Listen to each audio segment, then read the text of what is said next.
Welcome back. Still to come. From the working classes to the House of Lords, Melvin Bragg on why class no longer matters. He's a legend in the world of motor racing. Sir Sterling Moss looks back at some of the sport's greatest drivers. Plus, I'll be discovering some of the garden's more unusual treats with broadcasting botanist James Wong. My next guest is an award-winning actress, best known for her role as the crime-solving wife of Robert Wagner in the TV series Heart to Heart. But the last time we saw her, she was sharing the Australian jungle with snakes, rats and cockroaches as part of last year's I'm a Celebrity. It's all in her newly updated autobiography, One from the Heart. Please welcome Stefanie Powers.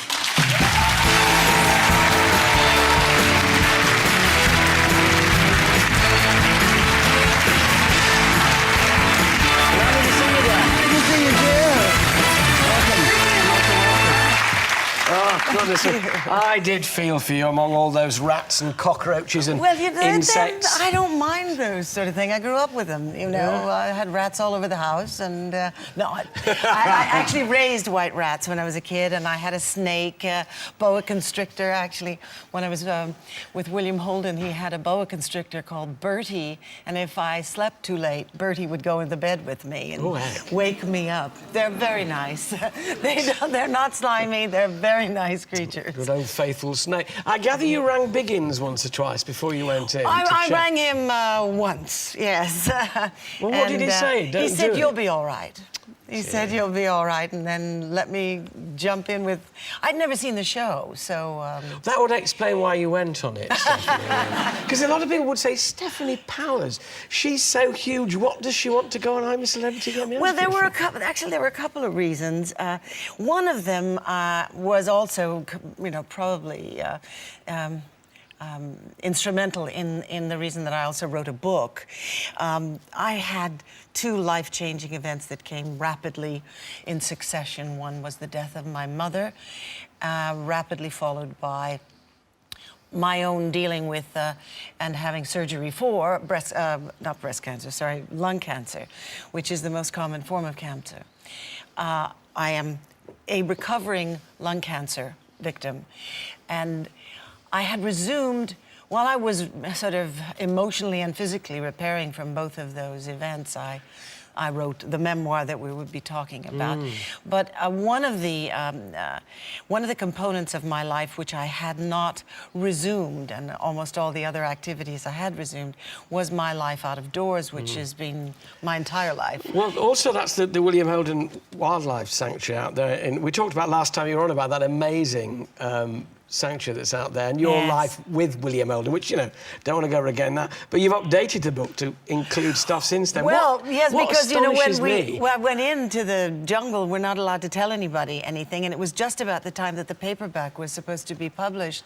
So once they found out, they held it and said, when I got out, they said, would you write up... so while everybody else was recovering from going through beauty spas and things to recover from the jungle, I was there writing the additional chapter. Do you know, of all the memoirs I think I've owned, and I get to read quite a few on here, you look at the photographs in this book and you think, my goodness me, every other page is either... And it's not, you know... I won't use that American word that they use, something to do with cattle manure. But every other page is either an American president or Frank Sinatra or, I mean, there was Ronald Reagan just flashing by, or John Wayne, the people you've worked with, that you sort of want... I mean, I get, what was Stefanie Powers really like? You know, you get, what was John Wayne really like? I mean, working with John Wayne in that film, McClintock, I mean, great fun? Oh, God, I was a teenager, and of course I loved Western movies, and...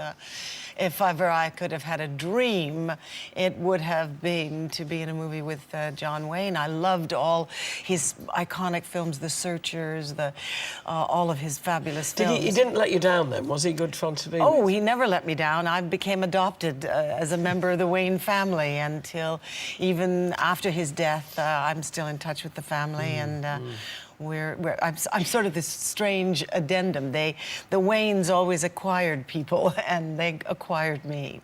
Well, your association with Robert Wagner was so close in Heart to Heart. Did people assume that you were an item, that you were married? Yes, it was always very interesting. We would be in some public place, and people would say, well, aren't you married? And we would say, yes, we're married, but to other people. So... We found a wonderful, compatible working relationship, and we were very fortunate that it was so successful. Now you have another one with one of our great idols, Yes, Richard I Johnson. do. You're on Golden Pond. Somebody said when they saw On Golden Pond, they said, well, it's like a aging Jonathan and Jennifer, you know? Yeah, well, yes, I suppose it is in a way. Richard Johnson you have as your Jonathan in there. Yes. So you open at Windsor tomorrow night. We You're do. touring with it. So I remember seeing, you know, comparisons are odious, because Henry Fonda and Katharine Hepburn in the film, a great tour de force. Yes. And Jane, the daughter, yeah. Interesting enough, I ran into Henry Fonda's widow shortly before I left the United States and was coming here to start rehearsals. Shirley is her name. And I mentioned to her that I was going to do On Golden Pond, and she told me the story of how... She said, well, you, of course, know that I discovered the play, which I didn't know. The play is very much a comedy. It's a comedy about a dysfunctional family, like all of our families. Yeah. Dysfunctional family relationship headed by the old